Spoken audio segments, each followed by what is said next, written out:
Welcome back. I've got Corey Dissin online. Corey, how are you? What do you say, Michael? Thank you for having me, my friend. I'm really looking forward to this conversation. When this came up on my schedule, I was like, oh, this is going to be a fun one. They're all fun. So if you're a former guest, they're all fun. But some, the time of the day and what's going on in life, it's really good. So for people that don't know who you are, why don't you share a little bit about you, and then we'll dive in to your new book and the conversation. Sure. My name is Corey Dissin, and I'm better known as your business bodyguard.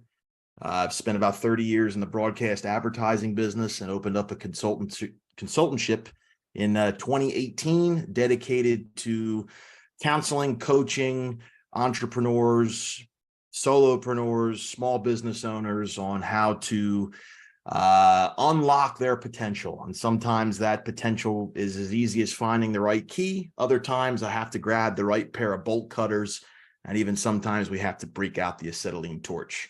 But, I'm hired to get you unstuck and to be your conscience, to be your big brother, install confidence, willpower, consistency, mindset. Where should I begin? No, it's a great career. And obviously, throughout your career, you've worked with some gigantic brands and helped them out, and obviously taken, that knowledge and skill set and apply it to small business and the solopreneurs and the entrepreneurs to really help them, hone their craft and hone their message so, they can, resonate and find those clients that need their services and are looking for them. And sometimes it's just they're looking this way, you're over here, and if they don't turn that way, they'll never see you. So figuring out, okay, how do we get them to look at each other and go, hey, there it is. That's very simplistic for marketing, but my background is originally accounting. So, marketing was always how do I get this? And not complain about how much marketing is spending. But if market doesn't spend money, then there's no money to pay me. So marketing is definitely a huge part of every organization. It's a common refrain that most professionals, whether they're running their own business or trying to start their own business, they're very good at what they do, whatever their craft is, whatever their specialty is. And they often get stuck because they believe because they're so proficient in said craft that immediately qualifies them to welcome business in the door. And the way I approach it is there's a reason why there's a term called starving artist, and you have to learn how to attract attention and be remembered. Because, and this is actually kind of segues to the book a little bit, but talent and a dime might get you a cup of coffee if you're lucky, but it's much more than talent. You have to get in people's grill. They have to know, like, and trust you. When's the last time you spent a lot of money with someone you didn't know, like, or trust? And if they know, like, or trust you, they'll eventually buy your service. They'll ask you for it. And that's what we work on teaching a lot of our clients in Go Get It Nation. That's really important because a lot of people, just like the old meme where Spider-Man opens up a business and he's day one at his desk. It's like the sales will start coming in any moment, and they don't, because no one knows you're there, and they don't know you, and obviously they're not sure if they like you or not, and they certainly can't trust you because they don't know you at all. And it just goes to say that there's consistency, but there's also a plan. It's not just throw everything at the wall and see what sticks. Yes, there's testing you can do, and let's test this market, see if there's an audience for our product or service. But just to blindly throw it out and hope somebody bites on it, it's there's a lot of people. And I love your analogy about the starving artist. There's a lot of starving entrepreneurs because they have a good product or they have a good service, but they're not being seen and recognized. And if you're not going to be seen, no one's going to buy from you. Well, and also there's a huge misunderstanding of what marketing actually is. Most people confuse marketing with advertising. Advertising is like an ATM. You put your card in, you pay your bill, and then hopefully you get some money back because you made that initial investment. Marketing is more like a savings account. You put a little in at a time over and over again, and then you accrue compound interest over many, many weeks and months and sometimes years, and then you cash in on your efforts. And most folks, quite frankly, just don't have the stamina to stick it out that long, and they quit. They go so far and they're afraid to go to the end. And that's where I come in to kind of just figuratively and maybe sometimes literally give them that shoulder massage and go, let's go, get back in the ring, keep swinging that hammer against that rock. It's going to crack eventually. Well, it reminds me of Harrison Ford, the actor. He's been doing a lot of press for the new Indiana Jones movie that's coming out at the time of this recording, coming out in a couple of weeks. And, he talked about his start in Hollywood because he was a carpenter. Yep. And he just did carpentry work and, was fortunate enough to be able to do carpentry work for, some big name Hollywood stars and directors and things like that, and eventually got his chance. And well, we know how that all turned out for him. But, he said that, he was playing the long game. Like you'd mentioned, he said, people come out here, they are desperate to find acting gigs and they don't stick it out. They're like, they don't do something else in the meantime. And they basically burn out, or, they have to fold and go back to where they came from and do something else. Where he knew if he played the long game and just kept at it, that eventually, he would land some acting opportunities and then he'd see where things would go from there. Well, it's a microcosm of the entrepreneurial world, what you just said. I mean, Yep. That's the people that make it are the ones that stick it out, that have vision, that have endurance, that can, run that marathon, because it can be drudgery. It can be monotonous to do the same 10 or 15 marketing tasks over and over and over again each day without seeing that return. And you start to wonder, geez, is it worth it? And I'm here to tell you, if you are consistent and you're pointed in the right direction, it's absolutely worth it, because I'm living proof. I'm not sitting here on your show, Michael, if I wasn't consistent and I didn't stick to my plan. And that's the thing, is have a plan, and work with advisors and people that can look at it that's a step away from it. So, because sometimes as entrepreneurs, we fall in love with our product or service and we think it's, the best ever. And it might not be at its current version or whatnot, but you getting that insight and saying, okay, do this. And, I just had a call earlier today with a former coach of mine, just kind of catching up and sharing some ideas. And I told her, I said, this is not a coaching session. I'm not looking to get a coaching session, but she, shared, here's a couple things to, to look at on something that I'm working on. I'm like, geez, thanks. Okay, gift card on your way. There you go. Because you pay Starbucks, that. baby. You pay that forward, and it's like, come on, because I was not going into it with the intent of let's get some pro bono type of thing. No, it's just I hadn't talked with her face to face or Zoom wise anyway since before the pandemic. So I was like, all right, how's it going?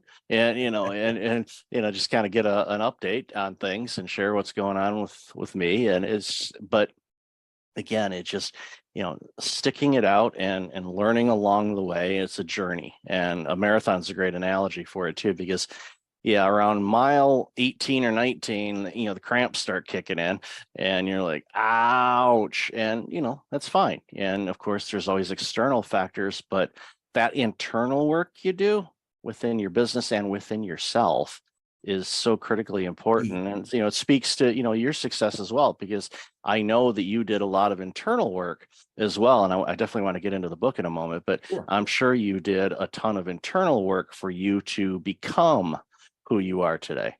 Absolutely. I had to learn to put myself first. That's a big thing in the entrepreneurial world, especially if you're married or you have a family, or if you're working a day job and you're responsible for other people. You're forever putting all of those people first. It sounds incredibly selfish to say that, but it's actually the most unselfish thing you can do for your family, to learn to put yourself first and to take care of yourself, to get yourself in shape, to eat right, to get enough sleep, to take your vitamins, etc.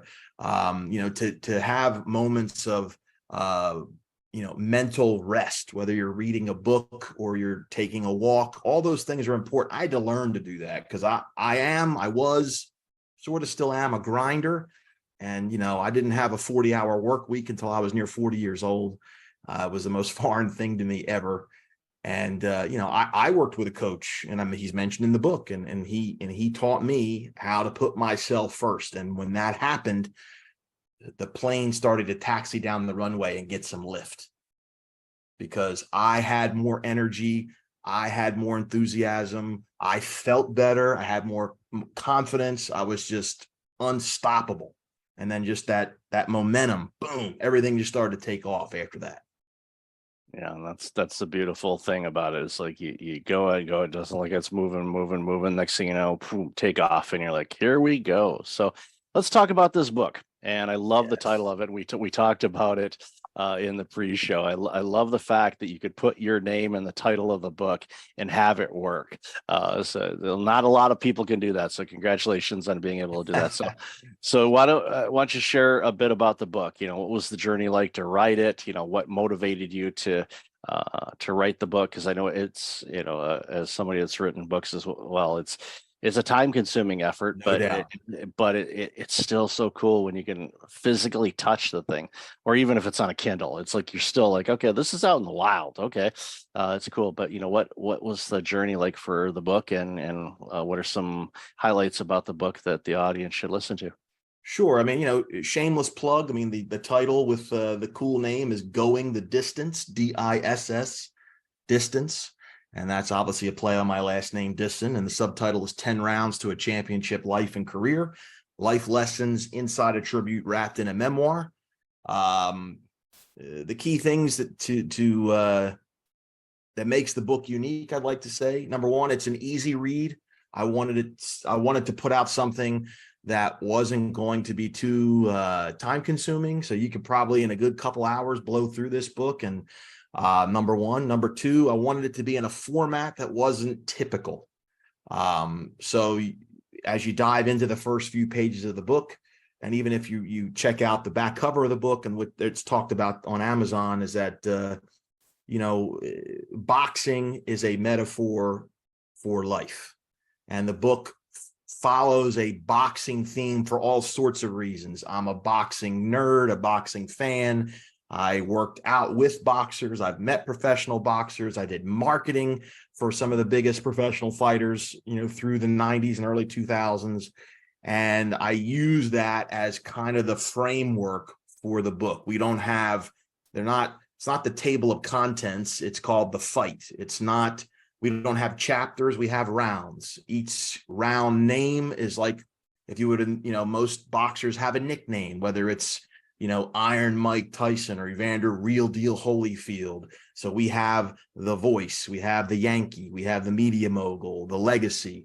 There's all these things that kind of are sprinkled in that say boxing. Every round ends with a scorecard where you're given a life lesson that I learned that you can take and put in your hip pocket. We have ringside acknowledgments at the end. Those are people that were very influential to me, but maybe not so much to write an entire chapter about.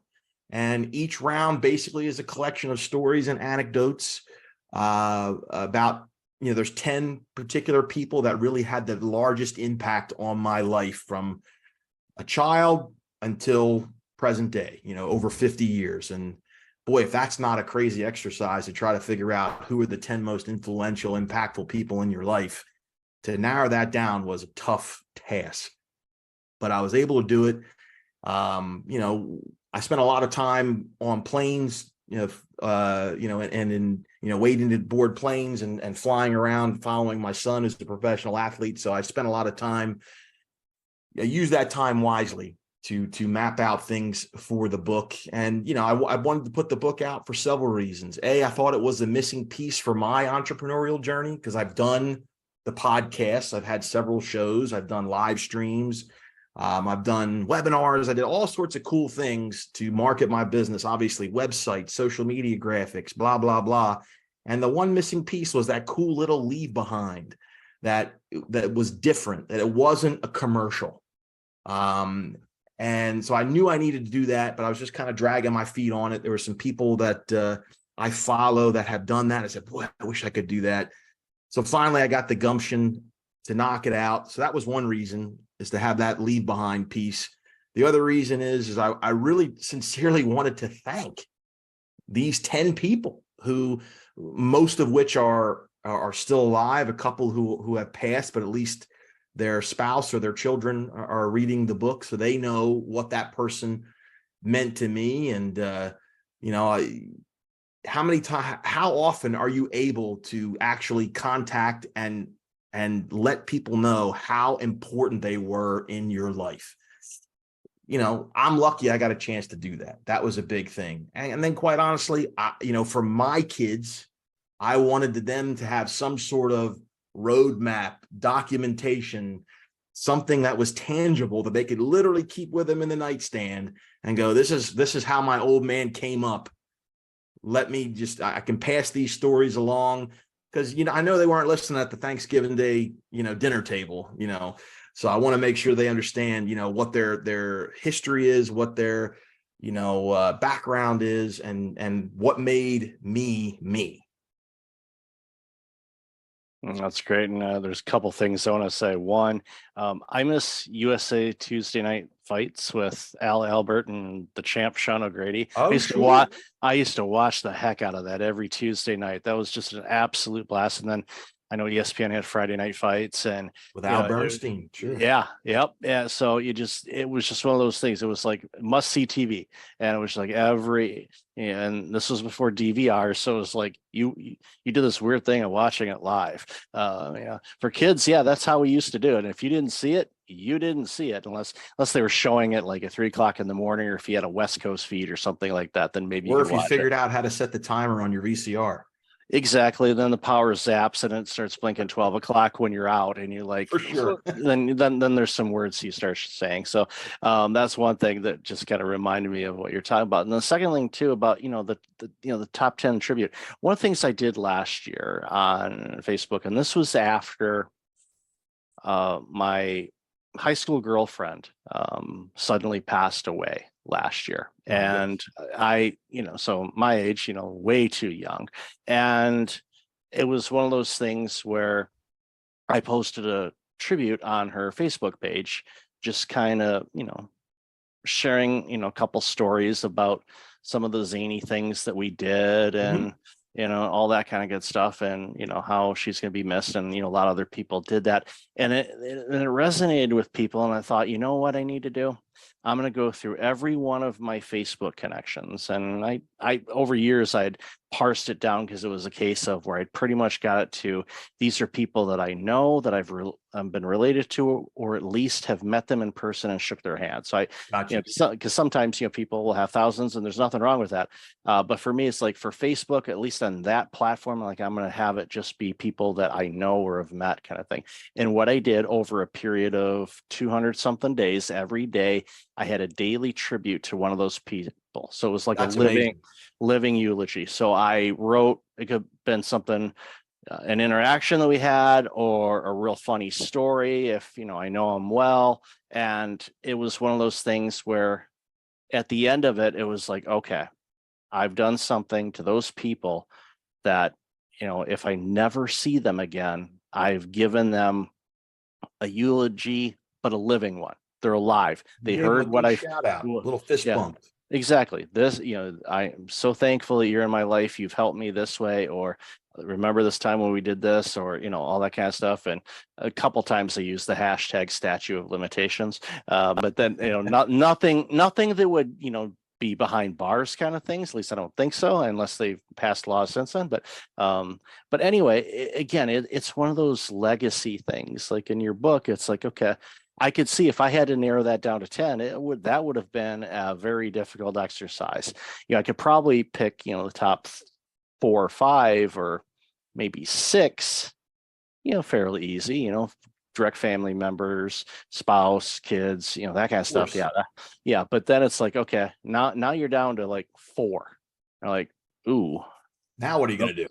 Yeah. It's like, and and I'm sure that was, you wrestled, and you're like, okay, we need to have the the rematch because you need another 10. And it's like you could have had a series of books, because there's everybody influences in some way, hopefully mostly positive. But the fact that you did that and put it in the book, but also intertwined those stories for your kids and your family to be able to read when they're ready to hear and listen. Because I agree with you, Thanksgiving, they're hungry, they're eating, and it's dad. They don't want to listen to dad. Yeah. But what the cool thing is even, beyond, whittling down the list and coming up with all the stories, as you zoom out and you start to look at all of these people and all of these interactions and episodes that I've had, and I start putting them in the book and the things you learn, it's amazing how the life lessons start to, I used the term compound interest earlier in the conversation. They start to build on one another and they start to contribute to the next person. As I meet person 2, what I learned from person 1 affects and I use while interacting with person 2, and so on and so forth, to 3 to 4. And, by the time, I'm in my late 40s and I'm over 50 now, things happen where it's like, oh my God, if I didn't deal with this person, or if I didn't learn from that person, or if I didn't get from this person, I would not be where I'm at today.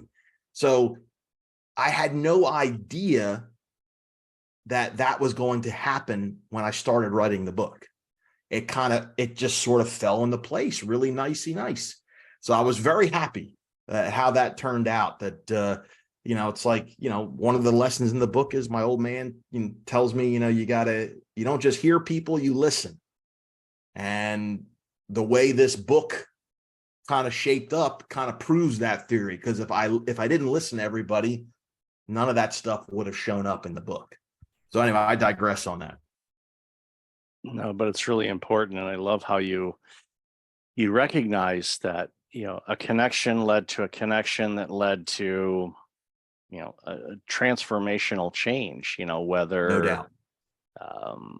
it's, I can think back in my career, asking a question to a guy that was at our office where I was working and doing a network installation for us. And I asked him, hey, are you guys hiring? And then next thing you know, a week later, I'm on an airplane to their headquarters. They interview me, and 6 weeks later, I'm working there. It was like whirlwind kind of thing, and met people there and had a great time, and a friend that I still have decades later from that.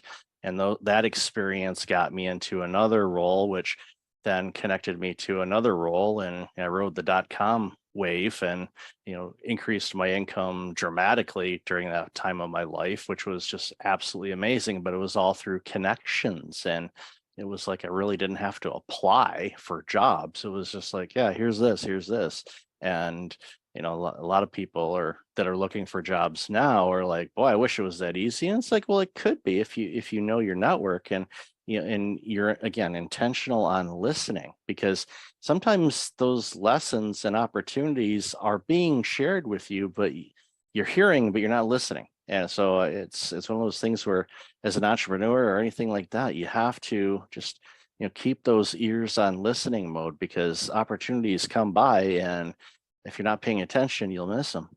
Well, they say, right place, right time. Well, that's half right. It's being at the right place at the right time and then doing the right thing while you're there. That's the part they leave out. And that's what you did. When you bumped into that person, you asked a question and you got a surprising answer, and then you jumped on that plane. You could have easily just let it go in one ear and out the other and thought about what you were going to be doing with your friends that weekend, but you asked the right question. It's so important. It's to have a play on your book, you got to get in the ring. And if you don't get yourself in the ring, you're not going to win the battle if you don't get in the ring. So can't win it from the seats. Nope, that's for sure. So love this conversation. Where can people find out more about you, this amazing book, and all the amazing work you're doing? The easiest way to find me is go to CoreyDissin.com, CoreyDissin.com. The book is front and center there. Obviously, the book is available on Amazon. If you search my name or Going the Distance, spelled the wrong way, DISSTANCE. And what I like to say is, as a marketing guy, if you Google my name and you can't find me, that means I'm a really bad marketing guy. Shouldn't be too tough though. Nope. We should find you pretty easy. So I'll definitely have that in the show notes. So love this work you're doing. Congratulations again on the book, and keep being awesome. Thank you for having me, man. And as we like to say when we say goodbye or wrap up a conversation, go get it.